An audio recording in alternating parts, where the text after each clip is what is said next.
جو غصہ ہے وہ کیا ہوتا ہے، اور دوسری بات یہ ہے کہ غصے جیسی ہی ایک اور بھی چیز ہے جس کو جلال کہتے ہیں، غصے میں اور جلال میں کیا فرق ہے؟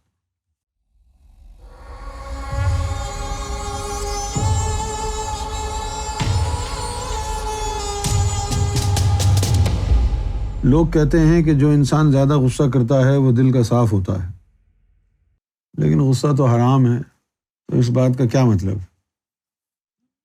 لوگوں کی تو باتیں ہیں، یہ باتیں اکثر وہ کرتے ہیں جن کو غصہ زیادہ آتا ہے، اپنے غصے کو جسٹیفائی کرنے کے لیے کوئی نہ کوئی ایکسکیوز ڈھونڈ لیتے ہیں کہ بھائی جو غصہ میں نے دیکھا ہے نا، اس گرد بھی تو لوگ ہیں جو غصہ جس کو بہت زیادہ آتا ہے وہ کہتا ہے جی دل صاف تو ہے ہمارا، اس لیے تو غصہ آتا ہے۔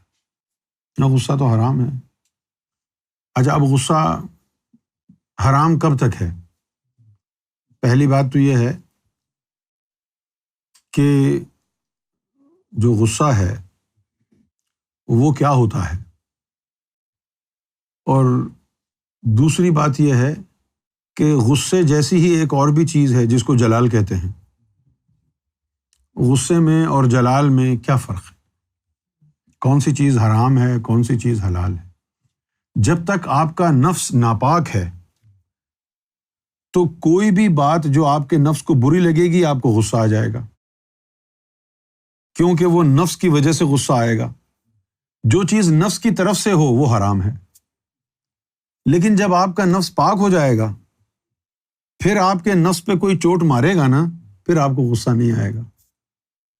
کیوں نہیں آئے گا؟ کیونکہ آپ کو پتا ہوگا یہ بندہ میرے ساتھ زیادتی کر رہا ہے، اب میرے گناہ جلنا شروع ہو جائیں گے۔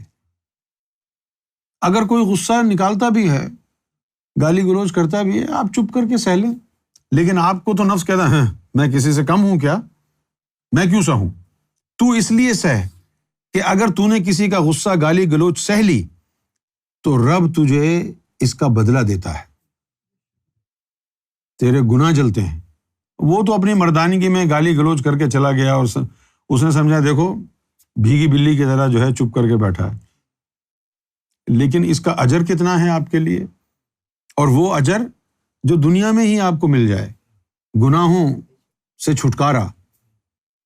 لہٰذا اگر کوئی آپ کے ساتھ زیادتی بھی کرتا ہے، گالی گلوچ بھی کرتا ہے، غصہ بھی دکھاتا ہے، تو آپ چپ کر کے سہ لیں، اللہ کی خاطر، اپنی خاطر، کہ میں اس کا گالی گلوچ سہ لوں گا تو میرے گناہ جلیں گے۔ سرکار نے کئی مرتبہ وہ واقعہ سنا ہے نا، بایزید بستامی رحمۃ اللہ علیہ کا۔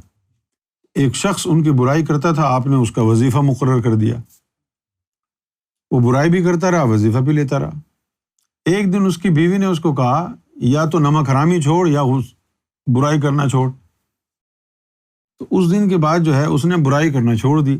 جب اس نے برائی کرنا چھوڑی تو بایزید بستامی رحمۃ اللہ علیہ نے اس کا وظیفہ بند کر دیا۔ جب وظیفہ بند ہوا تو وہ آیا اور کہنے لگا کہ حضور جب میں آپ کی برائی کرتا تھا تو آپ مجھے وظیفہ بھیجتے تھے، اب جب سے میں نے آپ کی تعریف کرنا شروع کی آپ نے وظیفہ کیوں بند کیا؟ تو انہوں نے کہا کہ جب تو میری برائی کرتا تھا تو تو میرا نوکر تھا، تیرے برائی کرنے سے میرے گناہ جلتے تھے، میں اس کا تجھے وظیفہ دیتا تھا، اب تو نے برائی کرنا چھوڑ دی تو اب میں کس بات کا تجھے وظیفہ دوں؟ لہٰذا اگر ایک دوسرے میں کوئی لڑائی جھگڑا ہوتا بھی ہے تو خاموشی سے چپ کر کے رب کی خاطر سہ لیں۔ دوسرا یہ کہ کسی سے بغض نہ رکھیں، کیونکہ بغض آپ کے سینے میں ہوگا نا تو آپ کے سینے میں جو نور ہے اس کو ڈستا رہے گا، یہ آدمی مجھے پسند نہیں ہے، اس سے میں نفرت کرتا ہوں، یہ بغض رکھ لیا آپ نے، اب اس کا نقصان کس کو ہوا؟ آپ کو، کیونکہ آپ کے دل میں جب بغض رہے گا تو نور اسی کو صاف کرنے میں لگا رہے گا، نور آپ کا ضائع ہوتا رہے گا۔ کسی نے کوئی زیادتی کی ہے تو سیدھی سیدھی بات کریں اور بات کو ختم کر دیں۔ اگر کوئی اچھا آدمی نہیں ہے آپ کے خیال میں تو آپ اس سے میل جول ختم کر دیں، اس کی بات ہی نہ کریں، نہ اس کے لیے بغض رکھیں۔ کیوں کہ بغض رکھیں گے تو آپ کا اپنا سینہ خراب ہوگا۔ ہمارے ساتھ لوگ بہت زیادتی کرتے ہیں، بہت زیادتی کرتے ہیں، دل میں تکلیف ہوتی ہے،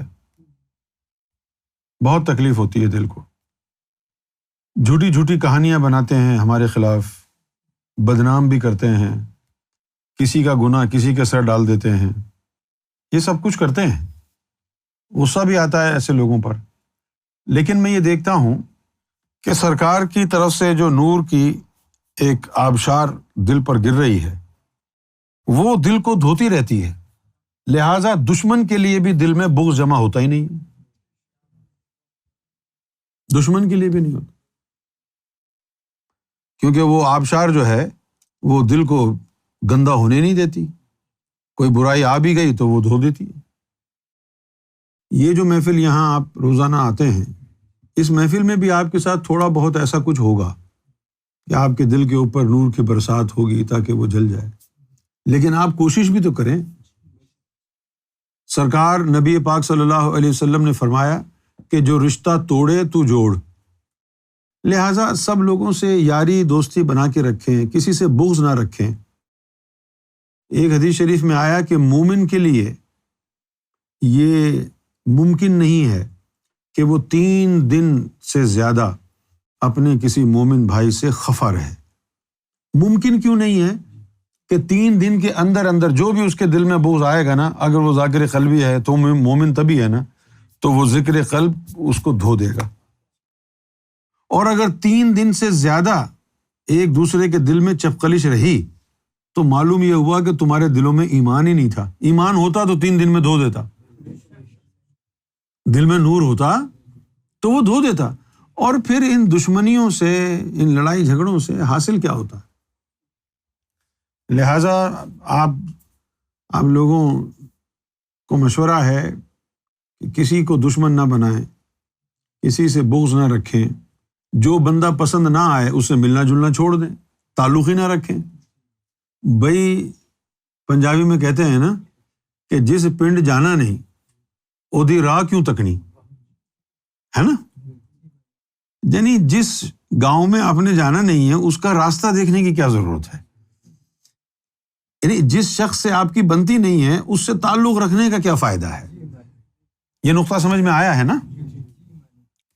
بھائی فرض کیا کہ آپ کی اشفاق سے بنتی نہیں ہے، بڑی کوشش کر لی، تو آپ چھوڑ دیں اشفاق کو، تعلق ہی ختم کر دیں، تاکہ وہ بھی بیچارہ سکون میں رہے اور آپ بھی سکون میں رہیں۔ غصہ نفس کی وجہ سے آتا ہے۔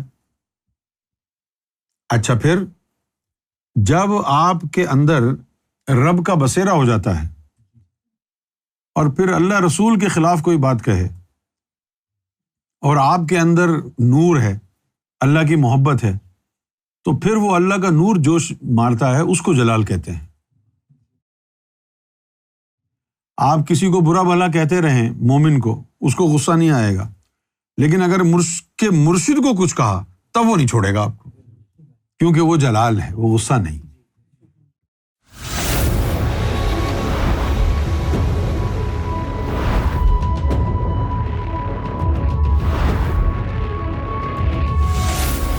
Amra TV, the place to connect with God.